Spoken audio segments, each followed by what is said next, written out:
ಸಿದ್ದರಾಮಯ್ಯನವರು ಮತ್ತು D K Shivakumar ಅವರಿಗೆ ಕಾಂಗ್ರೆಸ್ ಹೈಕಮಾಂಡ್ ಕರೆದಿತ್ತು ಅನ್ನೋಂಥ ಮಾಹಿತಿ. ಆಗ ಸಿದ್ದರಾಮಯ್ಯನವರು ಡೇಟ್ ಕೂಡ ಫಿಕ್ಸ್ ಆಗಿತ್ತು. 2 ದಿನ ಮೊದಲು ಬಾತ್ರೂಮಲ್ಲಿ ಜಾರ್ ಬಿದ್ದುಬಿಟ್ಟು ಅಂತ ವೀಲ್ ಚೇರಲ್ಲಿ ಓಡಾಡ್ಲಿಕ್ಕೆ ಶುರು ಮಾಡಿದರು.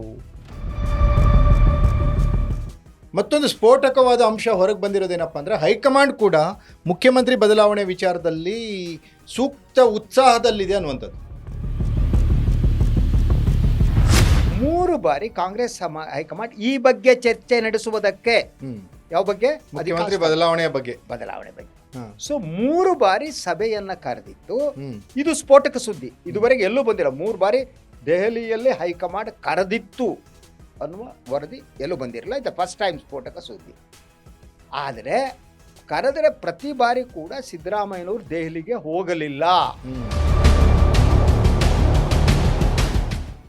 ಆದರೆ ಸಿದ್ದರಾಮಯ್ಯನವರು ಇಲ್ಲಿ ಹೈಕಮಾಂಡ್ಗೆ ಸೆಡ್ ಹೊಡೆದಿರೋ ಥರ ಕಾಣ್ತಾ ಇದೆ. ಅದು ಇವತ್ತಿನ ಪತ್ರಿಕೆಗಳಲ್ಲೂ ಬಂದಿದೆ. ಹೈಕಮಾಂಡ್ ಮಟ್ಟದಲ್ಲಿ ದೊಡ್ಡ ಸುದ್ದಿಯಲ್ಲಿರೋ ವಿಚಾರ ಏನಪ್ಪ ಅಂದರೆ, ಸಿದ್ದರಾಮಯ್ಯನವರು ಹೈಕಮಾಂಡ್ಗೆ ಸೆಡ್ ಹೊಡೆದಿದ್ದಾರೆ ಅನ್ನುವಂಥದ್ದು. ಬಿಸಿ ಹೈಕಮಾಂಡ್ ಇವರನ್ನ ಮಾತುಕತೆಗೆ ಕರೆದಿತ್ತು ಅನ್ನೋ ಸುದ್ದಿ ಈಗ ಯಾಕೆ ಲೀಕ್ ಆಯಿತು? ಹೌದು, ಇದನ್ನು ಡಿ ಕೆ ಶಿವಕುಮಾರ್ ಸ್ವಲ್ಪ ಅಡ್ವಾಂಟೇಜ್ ಆಗಿ ತಗೊಂಡು ಅವ್ರನ್ನೆಲ್ಲ ಕರೆದ್ಬಿಟ್ಟಿಲ್ಲಪ್ಪ, ನಿಮ್ಗೆ ಈ ಸ್ಥಾನ ಕೊಡ್ತೀನಿ, ನೀವು ನಮ್ಗೆ ಸಪೋರ್ಟ್ ಮಾಡಿ ಅನ್ನೋ ಥರದ್ದು ಆಗ್ಬಿಟ್ರೆ ಅದು ಮೊದಲಿಂದ ನಡೀತಾನೆ ಇದೆ. ಸಿದ್ದರಾಮಯ್ಯನವರ ಮನವೊಲಿಸಿ ಅಧಿಕಾರವನ್ನು ನನಗೆ ಹಸ್ತಾಂತರಿಸುವಂತೆ ಮಾಡಿ ಅಂತ, ಅಂದರೆ ಮನವೊಲಿಸುವ ಮಾತನ್ನು ಆಡಿದ್ದಾರೆ. ಅಂದರೆ ಅರ್ಥ ಅಂದರೆ ಅವರು ಅವ್ರದ್ದು ಒಲಿತಾ ಇಲ್ಲ ಅನ್ನೋದು.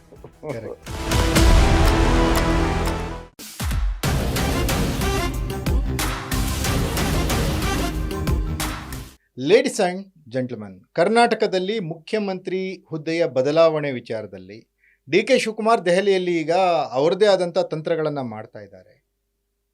ಮತ್ತೊಂದು ಸ್ಫೋಟಕವಾದ ಅಂಶ ಹೊರಗೆ ಬಂದಿರೋದೇನಪ್ಪ ಅಂದರೆ, ಹೈಕಮಾಂಡ್ ಕೂಡ ಮುಖ್ಯಮಂತ್ರಿ ಬದಲಾವಣೆ ವಿಚಾರದಲ್ಲಿ ಸೂಕ್ತ ಉತ್ಸಾಹದಲ್ಲಿದೆ ಅನ್ನುವಂಥದ್ದು. ಆದರೆ ಸಿದ್ದರಾಮಯ್ಯನವರು ಇಲ್ಲಿ ಹೈಕಮಾಂಡ್ಗೆ ಸೆಡ್ ಹೊಡೆದಿರೋ ಥರ ಕಾಣ್ತಾ ಇದೆ. ಅದು ಇವತ್ತಿನ ಪತ್ರಿಕೆಗಳಲ್ಲೂ ಬಂದಿದೆ. ಹೈಕಮಾಂಡ್ ಮಟ್ಟದಲ್ಲಿ ದೊಡ್ಡ ಸುದ್ದಿಯಲ್ಲಿರೋ ವಿಚಾರ ಏನಪ್ಪ ಅಂದರೆ, ಸಿದ್ದರಾಮಯ್ಯನವರು ಹೈಕಮಾಂಡ್ಗೆ ಸೆಡ್ ಹೊಡೆದಿದ್ದಾರೆ ಅನ್ನುವಂಥದ್ದು. ಹಾಗೇನಾದರೂ ಆದರೆ ಡಿ ಕೆ ಶಿವಕುಮಾರ್ ಅವರ ನೆಕ್ಸ್ಟ್ ಸ್ಟೆಪ್ ಯಾವ ರೀತಿ ಇರುತ್ತೆ, ಹೈಕಮಾಂಡ್ ಯಾವ ರೀತಿ ಪೀಕ್ಲಾಟದಲ್ಲಿದೆ, ಈ ವಿಚಾರಗಳ ಬಗ್ಗೆ ಮಾತನಾಡಲಿಕ್ಕೆ ಫೋಕಸ್ ಟಿವಿ ಎಡಿಟೋರಿಯಲ್ ಡೈರೆಕ್ಟರ್ ಹಾಗೂ ಹಿರಿಯ ಪತ್ರಕರ್ತರಾದಂತಹ ಸನ್ಮಾನ್ಯ ಶ್ರೀ ಶಶಿಧರ್ ಭಟ್ ಸರ್ ನಮ್ಮ ಜೊತೆಗಿದ್ದಾರೆ. ಬನ್ನಿ ಅವ್ರನ್ನ ಕಾರ್ಯಕ್ರಮಕ್ಕೆ ಸ್ವಾಗತಿಸೋಣ. ಸರ್ ನಮಸ್ತೆ, ಕಾರ್ಯಕ್ರಮಕ್ಕೆ ಸ್ವಾಗತ. ಏನಿದೆ ಸರ್ ಹೊಸ ಸುದ್ದಿ, ಹೈಕಮಾಂಡ್ಗೆ ಸೆಡ್ಡು ಹೊಡೆದ ಸಿದ್ದರಾಮಯ್ಯ ಅನ್ನುವಂಥದ್ದು? ನಿನ್ನೆ ಡಿ ಕೆ ಸಹೋದರರು ಕಾಂಗ್ರೆಸ್ ಅಧ್ಯಕ್ಷ ಮಲ್ಲಿಕಾರ್ಜುನ್ ಖರ್ಗೆ ಅವರನ್ನ ಭೇಟಿ ಮಾಡಿದ್ರು. ಈ ಮಾಹಿತಿ ಬಹುತೇಕ ಎಲ್ಲ ಪತ್ರಿಕೆಯಲ್ಲಿ ಬಂದಿದೆ, ಕನ್ನಡ ಪತ್ರಿಕೆಯಲ್ಲಿ ಬಂದಿದೆ, ರಾಷ್ಟ್ರೀಯ ಪತ್ರಿಕೆ. ಅದು ಕೆಲವು ಮಹತ್ವದ ಅಂಶಗಳಿವೆ. ಒಂದು, ನಿನ್ನೆ ಭೇಟಿ ಮಾಡಿದ ಸಂದರ್ಭದಲ್ಲೂ ಖರ್ಗೆಯವರಿಗೆ ಡಿ ಕೆ ಹೇಳಿದ್ದು, ನೀವು ನನಗೆ ಮಾತು ಕೊಟ್ಟಂತೆ, ನೀವು ಅಂದ್ರೆ ಹೈಕಮಾಂಡ್ ಸಿದ್ದರಾಮಯ್ಯನವರ ಮನವೊಲಿಸಿ ಅಂತ, ಸಿದ್ದರಾಮಯ್ಯನವರ ಮನವೊಲಿಸಿ ಅಧಿಕಾರವನ್ನು ನನಗೆ ಹಸ್ತಾಂತರಿಸುವಂತೆ ಮಾಡಿ ಅಂದ್ರೆ, ಅಂದ್ರೆ ಮನವೊಲಿಸುವ ಮಾತನ್ನ ಆಡಿದ್ದಾರೆ. ಅಂದ್ರೆ ಅರ್ಥ ಅಂದ್ರೆ ಅವ್ರದ್ದು ಒಲಿತಾ ಇಲ್ಲ ಅನ್ನೋದು the first thing. Second thing, ಅವರು ಹೇಳಿರುವ ಸೋರ್ಸ್ ಸುದ್ದಿಗಳೇನಿವೆ ಎಲ್ಲ ಪತ್ರಿಕೆಯಲ್ಲಿ ಬಂದಿದ್ದು, ಅದನ್ನು ನೀವು ಪ್ರಸ್ತಾಪ ಮಾಡಿದ್ರಿ. ಇದು ರಿಯಲಿ ಬ್ರೇಕಿಂಗ್ ನ್ಯೂಸ್. ಅದು 3 ಬಾರಿ ಕಾಂಗ್ರೆಸ್ ಹೈಕಮಾಂಡ್ ದೆಹಲಿಯಲ್ಲಿ ಸಭೆಯನ್ನ ವ್ಯವಸ್ಥೆ ಮಾಡಿತ್ತು. ಎಸ್ ಸರ್, ಈಗ 3 ಬಾರಿ ಅಂತ ನೀವು ಹೇಳ್ಬಿಟ್ರಿ. ಮೊದಲನೇ ಬಾರಿ ನಾನು ನಿಮಗೆ ನನಗಿರೋ ಮಾಹಿತಿಯನ್ನು ನಾನು ನಿಮ್ಮ ಹತ್ರ ಹಂಚ್ಕೊಳ್ತೀನಿ. ಮೊದಲನೇ ಬಾರಿ 2024 ಪಾರ್ಲಿಮೆಂಟ್ ಚುನಾವಣೆಯ ನಂತರ ಕಾಂಗ್ರೆಸ್ ಸರ್ಕಾರದ ಗ್ಯಾರಂಟಿಯನ್ನು ನುಡಿದಂತೆ ನಡೆದಿದ್ದೇವೆ ಅಂತ ಇವರು ಏನು ಹೇಳ್ತಿದ್ದಾರೆ, ಇದರ ಬಗ್ಗೆ ಏನೇನು ರೂಪುರೇಷೆಗಳಿದೆ, ಇದನ್ನು ಹೊರತುಪಡಿಸಿ ಯಾವ ರೀತಿ ಅಭಿವೃದ್ಧಿ ಯೋಜನೆಗಳಿದ್ದಾವೆ, ಮೊದಲ 2.5 ವರ್ಷಗಳು ಕಾಂಗ್ರೆಸ್ ಕರ್ನಾಟಕದಲ್ಲಿ ಯಾವ ರೀತಿ ಅಧಿಕಾರವನ್ನು ನಡೆಸಬೇಕು, ನಂತರದ 2.5 ವರ್ಷಗಳು ಯಾವ ರೀತಿ ಇರಬೇಕು ಅನ್ನೋದನ್ನು ರೂಪುರೇಷೆಗಳನ್ನು ಸಿದ್ಧಪಡಿಸಲಿಕ್ಕೆ ಸಿದ್ದರಾಮಯ್ಯನವರು ಮತ್ತು ಡಿ ಕೆ ಶಿವಕುಮಾರ್ ಅವರಿಗೆ ಕಾಂಗ್ರೆಸ್ ಹೈಕಮಾಂಡ್ ಕರೆದಿತ್ತು ಅನ್ನೋಂಥ ಮಾಹಿತಿ. ಆಗ ಸಿದ್ದರಾಮಯ್ಯನವರು ಡೇಟ್ ಕೂಡ ಫಿಕ್ಸ್ ಆಗಿತ್ತು. 2 ದಿನ ಮೊದಲು ಬಾತ್ರೂಮಲ್ಲಿ ಜಾರ್ ಬಿದ್ದುಬಿಟ್ಟು ಅಂತ ವೀಲ್ ಚೇರಲ್ಲಿ ಓಡಾಡ್ಲಿಕ್ಕೆ ಶುರು ಮಾಡಿದ್ರು ಅದು ಅನ್ನುವಂಥದ್ದು ಮೊದಲನೇ ಬಾರಿ ಹೈಕಮಾಂಡ್ ಕರೆದಾಗ ಹೈಕಮಾಂಡ್ಗೆ ಸೆಟ್ ಹೊಡೆದ ಸಿದ್ದರಾಮಯ್ಯನವರು ಹುಡುಕಿಕೊಂಡಿರೋ ನೆಪ ಅನ್ನೋ ಥರದ ಮಾತುಗಳಿತ್ತು. ಇದ್ರ ಬಗ್ಗೆ ಏನು? ಅದ್ರ ಒಂದು ಈಗ ಬಂದಿರುವ ವರದಿ, ಒಂದು ಈ ಸುದ್ದಿ ಏನಿದೆ, ಕನ್ನಡದ ಪ್ರಮುಖ ಪತ್ರಿಕೆಗಳಲ್ಲಿ ಬಂದಂತಹ ಸುದ್ದಿ ಒಂದೇ ರೀತಿ ಇದೆ, ಸಾಲ್ ಅಂದ್ರೆ ಅವರ ಸೋರ್ಸ್ ಯಾರು ಅಂತ ನನಗೆ ಗೊತ್ತಿಲ್ಲ. ನೀವು ಕನ್ನಡದ 2 ಪ್ರಮುಖ ಪತ್ರಿಕೆಗಳಲ್ಲಿ ನೀವು ಮೇಲ್ನಿಂದ ಕೆಳಗಡೆವರೆಗೆ ಇಡೀ ವರದಿಯಲ್ಲಿ ಒಂದೇ ರೀತಿ ಶಬ್ದಗಳ ಬಳಕೆ ಇದೆ. ಅದು ಸ್ಪಾನ್ಸರ್ಡ್ ಅನ್ನೋ ಥರನಾ ಸರ್? ಅದು ಗೊತ್ತಿಲ್ಲ ನನಗೆ. ನಾನು ಜನರ ಮುಂದೆ ಇಡೋಣ ಸರ್, ಹಾ. ನಾವು ಯಾಕೆ ಹೇಳೋಣ. ಹೌದು. ಸೊ ಒಂದೇ ರೀತಿ ಇದೆ. ಹ್ಮ್. ಆ ಸುದ್ದಿಯಲ್ಲಿ ಹೇಳೋದೇನು ಅಂದ್ರೆ, ಹ್ಮ್. ಒಂದು ಯಾವಾಗ 2.5 ವರ್ಷ ಮುಗೀತು, ಹ್ಮ್. ಆ ಸಂದರ್ಭದಲ್ಲಿ ಹ್ಮ್. ಸನ್ಮಾನ್ಯ ಡಿ ಕೆ ಶಿವಕುಮಾರ್ ಅವರು ಹ್ಮ್. ಅಧಿಕಾರ ಹಸ್ತಾಂತರ ಪ್ರಕ್ರಿಯೆಯನ್ನ ಹ್ಮ್. ನಡೆಸಿ ಮತ್ತು ನನಗೆ ಅಧಿಕಾರವನ್ನ ಹಸ್ತಾಂತರವನ್ನ ಮಾಡಿ ನೀವು ಕೊಟ್ಟ ಮಾತಿನಂತೆ ಅಂತ ನಡೆದುಕೊಳ್ಳಿ. ಹೇಳಿದ್ರು. ಹ್ಮ್. ಸೊ ಇದು ಹೇಳಿದ ಮೇಲೆ ಹ್ಮ್. 3 ಬಾರಿ ಕಾಂಗ್ರೆಸ್ ಹೈಕಮಾಂಡ್ ಈ ಬಗ್ಗೆ ಚರ್ಚೆ ನಡೆಸುವುದಕ್ಕೆ, ಹ್ಮ್. ಯಾವ ಬಗ್ಗೆ, ಮುಖ್ಯಮಂತ್ರಿ ಬದಲಾವಣೆಯ ಬಗ್ಗೆ. ಬದಲಾವಣೆ ಬಗ್ಗೆ. ಹಾ. ಸೊ 3 ಬಾರಿ ಸಭೆಯನ್ನ ಕರೆದಿತ್ತು. ಹ್ಮ್. ಇದು ಸ್ಫೋಟಕ ಸುದ್ದಿ, ಇದುವರೆಗೆ ಎಲ್ಲೂ ಬಂದಿಲ್ಲ. 3 ಬಾರಿ ದೆಹಲಿಯಲ್ಲಿ ಹೈಕಮಾಂಡ್ ಕರೆದಿತ್ತು ಅನ್ನುವ ವರದಿ ಎಲ್ಲೂ ಬಂದಿರಲಿಲ್ಲ. ಇದು ಫಸ್ಟ್ ಟೈಮ್ ಸ್ಫೋಟಕ ಸುದ್ದಿ. ಆದರೆ ಕರೆದರೆ ಪ್ರತಿ ಬಾರಿ ಕೂಡ ಸಿದ್ದರಾಮಯ್ಯನವರು ದೆಹಲಿಗೆ ಹೋಗಲಿಲ್ಲ ಹ್ಮ್. ಅನ್ನೋದು ಈ ವರದಿ ಹೇಳುತ್ತೆ. ಹ್ಮ್. ಈ ಸೋರ್ಸ್ ಮೋಸ್ಟ್ಲಿ ಸೋರ್ಸ್ ನಮ್ಗೆ ನಂಬಲರ್ಹ ಮೂಲಗಳು ಇವೆಲ್ಲ. ಸೋರ್ಸ್ ಎಲ್ಲಿಂದ ಬಂತು, ಯಾರು ಬಂತು? ಯಾಕೆಂದ್ರೆ ನಿನ್ನೆ ಇದು ದೆಹಲಿ ಡೇಟ್ ಲೈನ್ ನಲ್ಲಿ ಬಂದಿರುವುದರಿಂದ ಹ್ಮ್. ದೆಹಲಿಯಲ್ಲಿ ಈ ಬೆಳವಣಿಗೆಯಲ್ಲಿ ಪಾಲುದಾರರಾಗಿರುವ ಯಾರೋ ಈ ಮಾಹಿತಿಯನ್ನು ಮಾಧ್ಯಮ ಕೊಡ್ತಾರೆ, ಹೌದು. ಯೂಶಲಿ ಕೊಡ್ತಾರೆ. ಹೌದು, ಆ ಬೆಳವಣಿಗೆಗಳಿಂದ ಯಾರಿಗೆ ಲಾಭ ಆಗ್ಬೇಕು ಅವ್ರು ಕೊಟ್ಟಿರ್ತಾರೆ. ಕೊಟ್ಟಿರ್ತಾರೆ, ಹೌದು. ಫೋನ್ ಮಾಡ್ತಾರೆ, ಹಿಂಗಾಯ್ತು ನೋಡಿ ಸರ್ ಅಂತಾರೆ, ಅಥವಾ ಇವರೇ ಫೋನ್ ಮಾಡ್ತಾರೆ, ಹ್ಮ್. ಏನ್ ಸರ್ ಏನಾಯ್ತು ಅಂತ. ಬಟ್ ಇದನ್ನ ಸಿಸ್ಟಮೆಟಿಕ್ ಆಗಿ ಹೇಳಲಾಗಿದೆ. ಅಂದ್ರೆ ನಮಗಿರುವ ಕುತೂಹಲ ಏನು ಅಂದ್ರೆ, ಇಷ್ಟು ಕಾಲದ ನಂತರ ಹೈಕಮಾಂಡ್ ಇವರನ್ನ ಮಾತುಕತೆಗೆ ಕರೆದಿತ್ತು ಅನ್ನೋ ಸುದ್ದಿ ಈಗ ಯಾಕೆ ಲೀಕ್ ಆಯ್ತು? ಹೌದು, ಅಂದ್ರೆ ಹೈಕಮಾಂಡ್ ಉತ್ಸುಕರಾಗಿದ್ರು ಕೂಡ ಇವರು ಅದಕ್ಕೆ ಸ್ಪಂದಿಸ್ತಿಲ್ಲ, ಬಂತಿಲ್ಲ, ರೆಬೆಲ್ ಆಗ್ತಿದ್ದಾರೆ, ರೆಬೆಲ್ ಆಗ್ತಿದ್ದಾರೆ, ಹೈಕಮಾಂಡ್ ಸೆಡ್ ಹೊಡಿತಿದ್ದಾರೆ. ಈಗ ಅಂದ್ರೆ ನನಗೆ ಅನ್ನಿಸುವ ಹಾಗೆ ಕಾಂಗ್ರೆಸ್ ಶಾಸಕರುಗಳು ಮಂತ್ರಿಗಳಿಗೆ ಒಂದು ಸಂದೇಶವನ್ನ ಈ ಸುದ್ದಿಯ ಮೂಲಕ ಕೊಡಲಾಗ್ತಾ ಇದೆ. ಕರೆಕ್ಟ್, ಅಂದ್ರೆ ಕರೆಕ್ಟ್. High command is ready. ಹೌದು, ಹೈಕಮಾಂಡ್ ಮನಸ್ಸಿನಲ್ಲಿದೆ, ಹೈಕಮಾಂಡ್ ಸಿದ್ಧವಾಗಿದೆ ಅಧಿಕಾರ ಹಸ್ತಾಂತರಕ್ಕೆ ಸಂಬಂಧಪಟ್ಟ ಹಾಗೆ. ಆದರೆ ಸಿದ್ದರಾಮಯ್ಯನವರು ರೆಡಿ ಇಲ್ಲ, ಸಿದ್ಧರಾಗಿಲ್ಲ ಅವರು. ಸೊ ಈ ಸಂದೇಶವನ್ನ ಈ ಸುದ್ದಿಯ ಮೂಲಕ ಕೊಡ್ಲಾಗ್ತಾ ಇದೆ. ಸೊ ಈ ಸುದ್ದಿ ಎಷ್ಟು ಮಟ್ಟಿಗೆ ನಮ್ಗೆ ಗೊತ್ತಿಲ್ಲ. ಹೈಕಮಾಂಡ್ ಅವ್ರ ಹತ್ರ ನಾವೇನು ಮಾತಾಡಕ್ಕಾಗಲ್ಲ, ರಾಹುಲ್ ಗಾಂಧಿ ಹತ್ರ ಹೌದು, ನಾವು ಯಾರೋ ಸೋರ್ಸ್ ಕೇಳಬೇಕು. ಸೊ ಇದನ್ನ ರಾಜಕೀಯ ಕಾರಣಕ್ಕಾಗಿ ಈ ಸುದ್ದಿಯನ್ನ ಹರಬಿಡಲಾಗಿದೆಯೇ ಹ್ಮ್. ಅಥವಾ ನಿಜವಾಗಿ ಹೈಕಮಾಂಡ್ ಕರೆದಿತ್ತೆ? ಹ್ಮ್. ಹ್ಮ್. ಆವಾಗ ಸಿದ್ದರಾಮಯ್ಯನವರು ಅದನ್ನ ಅಲ್ಲ ಡಿನೈ ಸರ್, ಈಗ ಇಷ್ಟೆಲ್ಲ ರಾಜ್ಯದಲ್ಲಿ ಮುಖ್ಯಮಂತ್ರಿ ಬದಲಾವಣೆ ಚರ್ಚೆಗಳು ನಡೆದಾಗ್ಲೂ ಕೂಡ ಹೈಕಮಾಂಡ್ ಅದನ್ನ ಎಲ್ಲೂ ಕೂಡ ಅದನ್ನ ಡಿನೈ ಮಾಡಿಲ್ಲ. ಹೌದು. ಇಲ್ಲ, ಆ ಥರ ಚರ್ಚೆಗಳು ಇಲ್ಲ ಅಂತ ಎಲ್ಲೂ ಹೇಳಿಲ್ಲ. ಹಾಗಾಗಿ ಹೈಕಮಾಂಡ್ ಒಪ್ಕೊಂಡಿದೆ, ಹೌದು ಮುಖ್ಯಮಂತ್ರಿ. ಅದಕ್ಕೆ ಪೂರ್ವಕವಾಗಿ ಸಿದ್ದರಾಮಯ್ಯನವ್ರ ಮಾತು ಇದೆ, ಅದನ್ನು ನಾವು ಚರ್ಚೆ ಮಾಡ್ಬೋದು. ಹ್ಮ್. ಸೊ 2 ದಿನಗಳಿಂದ ಸಿದ್ದರಾಮಯ್ಯನವರು ಖಾಸಗಿ ಫ್ಲಾಟ್ ನಲ್ಲಿ ತಮ್ಮ ಆಪ್ತ ಸಚಿವರನ್ನ ಕರೀತಾರೆ. ಸೊ ಅವರ ಜೊತೆ ಕುರಿತು ಚರ್ಚೆ ಮಾಡ್ತಾರೆ. ಹ್ಮ್. ಸೊ ಈ ಮಾತುಕತೆ ಏನಾಯಿತು ಅನ್ನುವ ಮಾಹಿತಿ ಹ್ಮ್. ಫಸ್ಟ್ ಹ್ಯಾಂಡ್ ಇನ್ಫಾರ್ಮೇಶನ್ ನನ್ನ ಬಳಿ ಇದೆ. ಹ್ಮ್. ಫಸ್ಟ್ ಹ್ಯಾಂಡ್ ಇನ್ಫಾರ್ಮೇಶನ್ ಹ್ಮ್. ಸಭೆಯಲ್ಲಿ ಪಾಲ್ಗೊಂಡವ್ರು ಯಾರೋ ಹೇಳಿದ್ದಾರೆ. ಹ್ಮ್. ಸೊ ಸಿದ್ದರಾಮಯ್ಯನವ್ರು ಆಗಿದ್ದರ ಸಭೆಯಲ್ಲಿ ಹೇಳಿದ್ದೇನು? ಹ್ಮ್. ಇದೇ ಅಧಿಕಾರ ಹಸ್ತಾಂತರಕ್ಕೆ ಸಂಬಂಧಪಟ್ಟಾಗ ಹ್ಮ್. ಈ ಮೀಟಿಂಗ್ ನಡೆಯುವ ಹೊತ್ತಿಗೆ ಡಿ ಕೆ ಶಿವಕುಮಾರ್ ದೆಹಲಿ ವಿಮಾನ ಹತ್ತೋದಕ್ಕೆ ಸಿದ್ಧರಾಗಿದ್ರು ಹೌದು. ಅಲ್ವಾ? ಅಲ್ಲಿ ಆ ರೀತಿ ಚಟುವಟಿಕೆ ನಡೀತಿತ್ತು, ಹ್ಮ್. ಇಲ್ಲಿ ಈ ರೀತಿ ಚಟುವಟಿಕೆ ನಡೀತಿತ್ತು. ಹ್ಮ್. ಆ ಸಭೆಯಲ್ಲಿ ಸಿದ್ದರಾಮಯ್ಯನವರು ಹೇಳಿದ್ದು, ಹ್ಮ್. ಸ್ವತಃ ರಾಹುಲ್ ಗಾಂಧಿಯವರು ದೂರವಾಣಿ ಕರೆಯ ಮೂಲಕನೋ ಅಥವಾ ಮುಖತಃ, ಈ ಶಬ್ದವನ್ನ ಬಳಸಿದ್ದಾರೆ ಅವರು, ಮುಖತಃ ನನ್ನ ಹತ್ರ ಅಧಿಕಾರವನ್ನ ಬಿಟ್ಕೊಡು ಅಂತ ಹೇಳಿದ್ರೆ ಬಿಟ್ಕೊಡ್ತೀನಿ. ಹ್ಮ್. ಹ್ಮ್. ಸೊ ಅಂದ್ರೆ ಹ್ಮ್. ಬಹಳ ಸ್ಪಷ್ಟವಾಗಿ ನಾವು ಏನು ಮೊದಲ ಹೊಡೆದ್ವಿ, ಸೆಡ್ಡು ಹೊಡೆದಿದ್ದಾರೆ ಹ್ಮ್. ಅನ್ನೋದೇನು ಮಾತಾಡ್ತಾ ಇದ್ದೀವಿ, ಇದು ಸೆಡ್ಡು ಹೊಡೆದ ಲಕ್ಷಣವೇ. ಹೌದು. ಅಲ್ಲ ಸರ್, ಈಗ ನನ್ಗೊಂದು ಪ್ರಶ್ನೆ ಕಾಡ್ತಾ ಇದೆ. ಈಗ ಸಿದ್ದರಾಮಯ್ಯನವರಿಗೆ ರಾಹುಲ್ ಗಾಂಧಿ ಅವರು ಕರೆ ಮಾಡಿ ಮುಖ್ಯಮಂತ್ರಿ ಸ್ಥಾನವನ್ನ ಬಿಟ್ಟು ಕೊಡಿ ಅಂದ್ರೆ ಬೇಷರತ್ತಾಗಿ ಮರು ಮಾತನಾಡದೆ ಸಿದ್ದರಾಮಯ್ಯನವರು ಬಿಟ್ಟು ಕೊಡ್ತಾರಾ, ಅಥವಾ ನನ್ನ ನಂತರ ಯಾರು ಅಂತ ಏನಾದರೂ ಕೇಳ್ತಾರಾ? ಸೊ ಇನ್ನೊಂದಿದೆ ಬಹಳ ಮುಖ್ಯವಾಗಿ ಇಡೀ ರಾಜಕೀಯ ಬೆಳವಣಿಗೆಗಳಲ್ಲಿ. ಹ್ಮ್. ನಾನು ಇಷ್ಟು ವರ್ಷಗಳ ಕಾಲ, 3.5 ದಶಕಗಳ ಕಾಲ, ಹೌದು, ಯಾವುದೇ ಒಬ್ಬ ಪಕ್ಷದ ಮುಖ್ಯಸ್ಥ ಹೇಳಲ್ಲ. ಹ್ಮ್. ಯಾವ ಕಾರಣಕ್ಕೂ ರಾಹುಲ್ ಗಾಂಧಿ ಹೇಳಲ್ಲ. ಹ್ಮ್. ಹ್ಮ್. ಹ್ಮ್. ಕೆ.ಸಿ. ವೇಣುಗೋಪಾಲ್ ಹೇಳ್ಬೇಕು, ಇನ್ನೊಬ್ರು ಹೇಳ್ಬೇಕು, ಖರ್ಗೆ ಹೇಳ್ಬೇಕು. ಹ್ಮ್. ಅದು ವಿಧಾನ, ಅದು ನಡೆಯೋದು. ಈಗ ಬಿಜೆಪಿಲಿ ಏನೋ ಆಯ್ತು, ಮೋದಿ ಫೋನ್ ಮಾಡಿ ಹೇಳಲ್ಲ, ಅಮಿತ್ ಶಾ ಫೋನ್ ಮಾಡಿ ಹೇಳಲ್ಲ.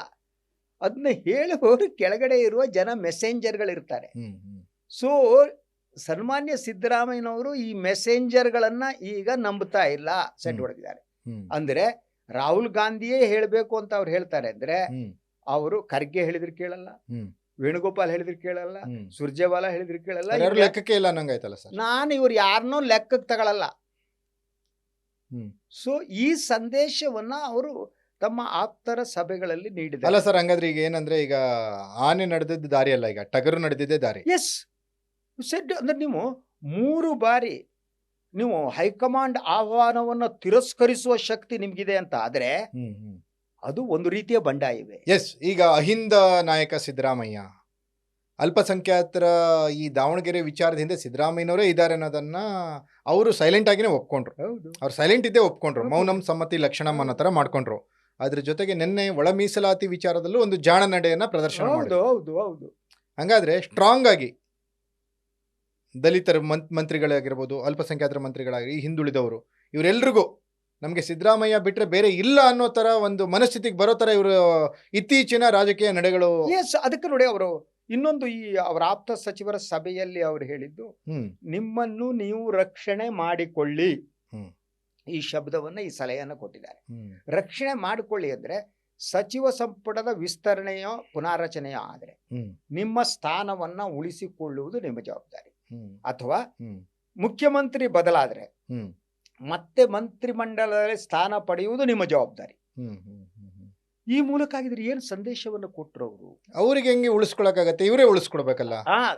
ಅದಕ್ಕೆ ಅಂದ್ರೆ ಅವರು ತಮ್ಮ ಸುತ್ತಮುತ್ತ ಇರುವವರ ಏನಿದೆಯಲ್ಲ ಅವರ ಶಕ್ತಿಯನ್ನ ಬಲವರ್ಧನೆ ಮಾಡುವಂತಹ ಕೆಲಸವನ್ನ ಮಾಡ್ತಿದ್ದಾರೆ ಸಿದ್ದರಾಮಯ್ಯ. ಕರೆಕ್ಟ್.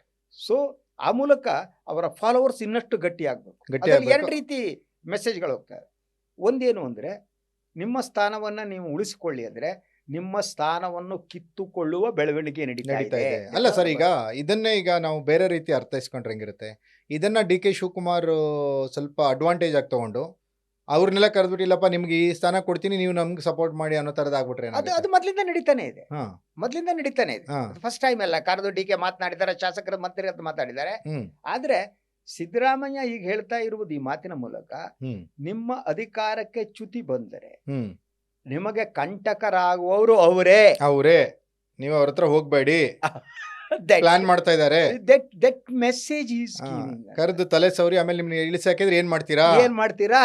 ಸೊ ಇಂತಹ ಸಂದೇಶವನ್ನು ಸಿದ್ದರಾಮಯ್ಯನವರು ಕೊಡ್ತಿದ್ದಾರೆ. ಒಂದ್ ಕಡೆ ಹೈಕಮಾಂಡ್ಗೆ ಸೆಡ್ ಹೊಡೆದ್ ನಿಂತಿದ್ದಾರೆ ಅವರು, ಅನುಮಾನ ಬೇಕಾಗಿಲ್ಲ.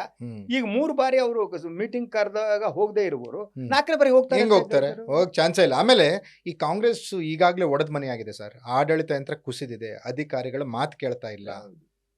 ಆಯ್ತಾ ಸರ್, ಇಂಥ ಸಂದರ್ಭದಲ್ಲಿ ಇದು ಯಾವುದೋ ಇವತ್ತು ನಾಳೆ ಮುಗಿಯುತ್ತಪ್ಪ ಅಂತ ತಲೆ ತೊಳ್ಕೊಂಡ್ರೆ ಸಾಕು, ಇವರಿಬ್ಬರು ಗಚ್ಚಾಟ ಅಂತ ಜನ ಕಾಯ್ತಾ ಇದ್ದಾಗ ಇವ್ರು ಇದನ್ನ ಇನ್ನೂ ಬೆಳೆಸ್ಕೊಂಡು ಹೋಗ್ತಾ ಇದಾರಲ್ಲ, ಜನರ ದೃಷ್ಟಿಯಲ್ಲಿ ಇವರಿಬ್ಬರ ಬಗ್ಗೆ ಯಾವ ರೀತಿ ಅಭಿಪ್ರಾಯಗಳು ಬರ್ತವೆ? ಇದು ಹೇಗೆ ಅಂದ್ರೆ, ನನಗೆ ಒಬ್ರು ಯಾರೋ ಹಿರಿಯ ನಾಯಕರು ದೂರವಾಣಿ ಕರೆ ಮಾಡಿದವ್ರು ಹೇಳಿದ್ರು, ಈ ಸಹಿ ಸಂಗ್ರಹಕ್ಕೆ ಸಂಬಂಧಪಟ್ಟ ಹಾಗೆ ಇದು ಬಹಳ ಕ್ಲಾಸಿಕ್ ಆದ ಎಕ್ಸಾಂಪಲ್ ನನ್ಗೆ ಹೇಳಿದ್ದು. ನೋಡಿ, ನೀವು ನೋಡಿದಿರಿ, ಮೊದಲು ಈ ಸಹಿ ಸಂಗ್ರಹಣೆ ಪ್ರಾರಂಭ ಆದದ್ದು ಜನತಾ ಪರಿವಾರ ಅಧಿಕಾರದಲ್ಲಿದ್ದಂತ ಸಂದರ್ಭದಲ್ಲಿ ಹೆಗಡೆಯ ವಿರುದ್ಧ ಸಹಿ ಸಂಗ್ರಹ ನಡೆದಿತ್ತು. ಅದಾದ ಮೇಲೆ ಈ ಸಹಿ ಸಂಗ್ರಹದ ಪರಂಪರೆ ಕಾಂಗ್ರೆಸ್ ಒಳಗಡೆನೂ ಬರ್ತಾ ಹೋಯ್ತು. ಬಂಗಾರಪ್ಪ ಕಾಲದಲ್ಲಿ, ಮೈಲಿ ಕಾಲದಲ್ಲಿ ಸಹಿ ಸಂಗ್ರಹ ನಡೀತು. ಈ ಕ್ಲಾಸಿಕ್ ಅಂದ್ರೆ, ಸೊ ಕಾಂಗ್ರೆಸ್ನಲ್ಲಿ ಈ ಹಿಂದೆ ಸಹಿ ಸಂಗ್ರಹಣೆ ನಡೆಸುವಲ್ಲಿ ಪಾತ್ರಧಾರಿಗಳಾದವರು ಈಗಲೂ ಆಕ್ಟಿವ್ ಆಗಿದ್ದಾರೆ ಗೊತ್ತಾ ಅಂತ ಕೇಳಿದ್ರು ನನಗೆ. ಯಾರು ನನಗೆ ಗೊತ್ತಿಲ್ಲ, somebody ask me, some senior politician. So ಅಂದ್ರೆ ಈ ಸಹಿ ಸಂಗ್ರಹಣೆಯ ಪ್ರಕ್ರಿಯೆಗೆ ಇದು ಬಂದು ನಿಂತಿದೆ. ಸಿದ್ದರಾಮಯ್ಯನವರು ಅವರು ಯಾಕಿದ್ದಾರೆ ಅಂತಂದ್ರೆ, ಅಲ್ಟಿಮೇಟ್ಲಿ ನಾ ಕರೆದ್ರೆ ಹೋಗಲ್ಲ, ನಾಯಕತ್ವ ಬದಲಾವಣೆನ ಶಾಸಕಾಂಗ ಪಕ್ಷದಲ್ಲಿ ತೀರ್ಮಾನ ತಗೊಳ್ಳಿ. ಸೊ ಅಲ್ಟಿಮೇಟ್ ನಾನು ಯಾಕೆ ಬರಲಿ ಮಾತುಕತೆ ಆಡೋದಕ್ಕೆ? ಶಾಸಕಾಂಗ ಪಕ್ಷದಲ್ಲಿ ನನಗೆ ಬೆಂಬಲ ಇಲ್ವಾ, ಮನೆಗೆ ಹೋಗ್ತೀನಿ, ನಾನು ಮಲ್ಕೋತೀನಿ ಹೋಗಿ. ನನಗೆ ಬೆಂಬಲ ಇದ್ರೆ ಹೆಂಗೆ ಚೇಂಜ್ ಮಾಡ್ತೀರಿ? ಇದು ಸೆಡ್ಡು ಹೊಡೆಯು, ಇದು ಮುಂದಿನ ಹೆಜ್ಜೆ ಅಂತ ನನಗೆ ಅನ್ಸುತ್ತೆ. ಅದರಿಂದ ಈಗ ಆ ಕಾರಣಕ್ಕೆ ಡಿ ಕೆ ಅವರಿಗೆ ಅದು ಅರ್ಥನಾಗಿ ಮನವೊಲಿಸುವ ಮಾತನಾಡಿದ್ದವರು. ಖರ್ಗೆ ಅವರು ಅಲ್ಲ, ಸಿದ್ದರಾಮಯ್ಯನವ್ರನ್ನ ಸುಲಭವಾಗಿ ಮನವೊಲಿಸಕ್ ಆಗತ್ತಾ ಸರ್? ಆಗಲ್ಲ. ಅದು ಕಷ್ಟ ಅದು. ಆದ್ರೆ ಅವ್ರೀಗ ಕಾಂಗ್ರೆಸ್ ಹೈಕಮಾಂಡ್ ನೀವು ಮನವೊಲಿಸ್ಬೇಕು, ನನ್ನ ಮಾತು ಕೊಟ್ಟಿದ್ದೀರಿ. ಸೋನಿಯಾ ಗಾಂಧಿ ಅವ್ರು ಮನವೊಲಿಸ್ಬೇಕು, ರಾಹುಲ್ ಗಾಂಧಿ ಅವ್ರು ಮನವೊಲಿಸ್ಬೇಕು, ಖರ್ಗೆ ಅವ್ರು ಮನವೊಲಿಸ್ಬೇಕು. ಈ ಸಲ ಸುಮ್ಮನೆ ಹೋಗಲ್ಲ ನಾನು, ಹೋಗಿ ಹೇಳಿ ಅವರಿಗೆ, ನನಗೆ ಹೇಳಕ್ಕಾಗಲ್ಲ. ನೀವು ಅವ್ರು ಮನವೊಲಿಸ್ಬೇಕು, ಕಿತಾಕಿ ಅಂತ ಹೇಳಲ್ಲ, ಬದಲಾವಣೆ ಮಾಡಿ. ಈಗ ಇತ್ತೀಚಿನ ರಾಜಕೀಯ ಬೆಳವಣಿಗೆಗಳನ್ನು ನೀವು ಗಮನಿಸಿದಾಗ ಸರ್, ಶಾಸಕರ ಬೆಂಬಲ, ಸಚಿವರು ಹೆಂಗೆ ಏನಂತ ಗೊತ್ತಿದ್ದಾಗ ಆ ಥರ ಏನಾದರೂ ಗೇಮ್ ಪ್ಲಾನ್ ಮಾಡಿದರೆ ಸಿದ್ದರಾಮಯ್ಯ, ಅಂದರೆ ಲೈಕ್ ಶಾಸಕಾಂಗ ಪಕ್ಷದಲ್ಲಿ ತೀರ್ಮಾನ ಆಗಲಿ, ಮುಂದಿನ ನಾಯಕನ ಆಯ್ಕೆ ಅನ್ನೋ ಥರದ್ದು ಆಗ್ಬಿಟ್ರೆ ಅಲ್ಲಿ ಡಿ ಕೆ ಶಿವಕುಮಾರ್ ಗೆಲ್ತಾರಂತೀರಾ? ಈ ಚಾನ್ಸಸ್ ಇಲ್ಲ. ಸ್ಟಿಲ್ ಅವರ ಬೆಂಬಲಿಗರ ಸಂಖ್ಯೆ ಇದೆಯಲ್ಲ, it's not crossing 50. No sir, 20 cross ಆಗಿಲ್ಲ ಅಂತ ಮಾತಾಡಿದ.